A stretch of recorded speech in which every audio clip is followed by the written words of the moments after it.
فرق دوست پسر با شوهر چیه؟ خیلی وقتا یه زن میمونه که این مردی که باهاشه واقعا میخواد مرد زندگیش باشه یا فقط یه دوست پسر عادی که با اولین سختی ولش میکنه.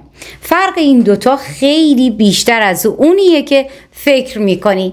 تو تجربهات حس کردی چنین چیزی رو؟ برام بنویس. سلام، مریم هستم، یک روانشناس. ممنونم که کنارمون هستی و به زندگیت اهمیت میدی. لطفاً ساب و لایک و زنگوله رو فراموش نکنید. ممنون میشم یک پیام قشنگم برام بذارید. اگر دلت میخواد نکات بیشتر و ویدیوهای خلاصه و کاربردی رو ببینی، یه سر به اینستاگرامم بزن و فالو کن.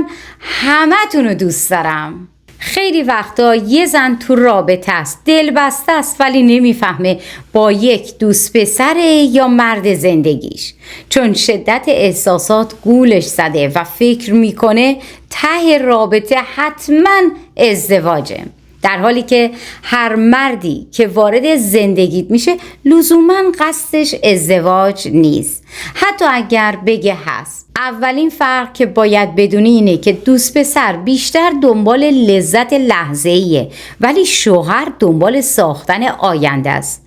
یه خانمی میگفت باهاش حرف میزدم از اینکه کی میخواییم زندگیمونو شروع کنیم، ولی میگفت الان بذار خوش باشیم، فعلا وقت داریم.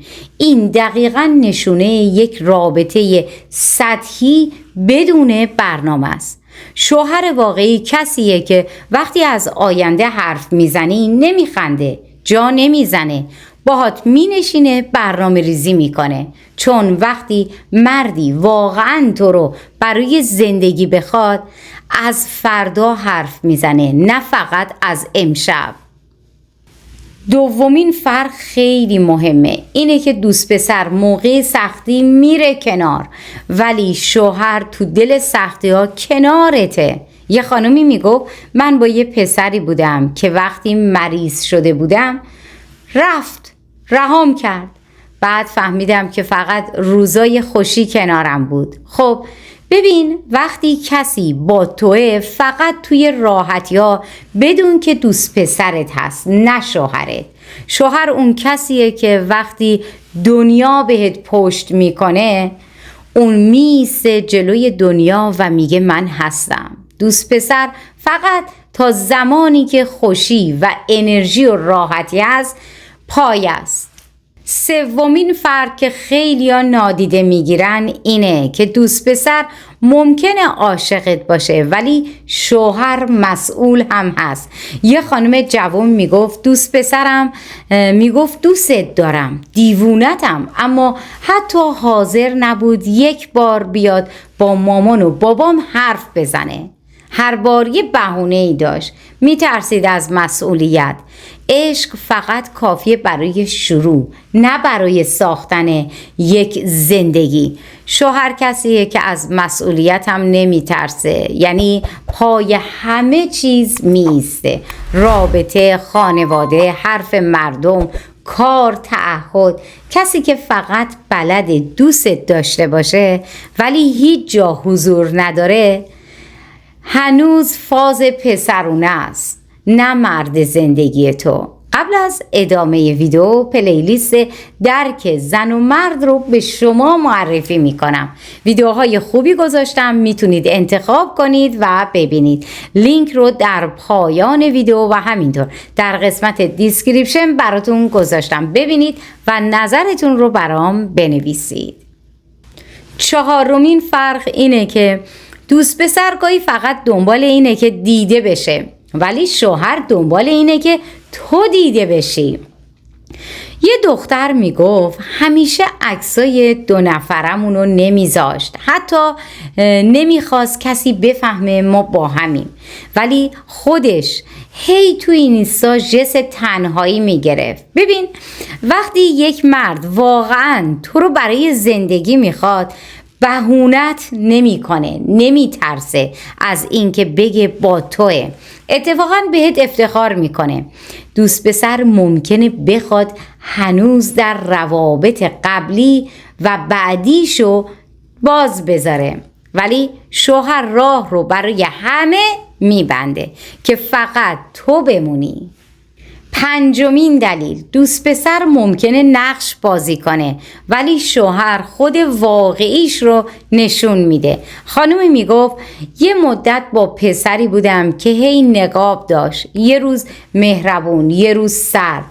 میگفت نمیخوام تو وابسته شی، ولی آخرش دیدم خودش اصلا اهل ساختن نیست. دوست پسرا بعضی وقتا فقط دنبال اینن که نقش یه آدم خوب و بازی کنن، ولی شوهر واقعی از نقش بازی کردن بیزاره. خودش میمونه با تمام ضعفا، دردا، حقیقتاش، چون برای ساختن زندگی باید خود واقعیت باشی، نه نقاب. 6مین فرق، دوست پسر آزادی کامل میخواد، شوهر قانون رابطه رو قبول داره. یکی از دوستانمون میگفت وقتی گفتم چرا هنوز با دوستای دخترت ارتباط داری، گفت من آدم آزادم، نمیتونم محدود شم. آره، این حرف خیلی آشناست، چون مردی که هنوز توی ذهنش تو یک گزینه هستی نه یک اولویت، همیشه دنبال بازگذاشتن درهای دیگه است. اما شوهر اونیه که خودش با میل خودش همه درها رو میبنده، نه با اجبار، چون میدونه رابطه قانون داره و برای امنیت زن باید چارچوب داشته باشه. 7مین فرق، حالا یه فرق ظریف ولی عمیق هم هست.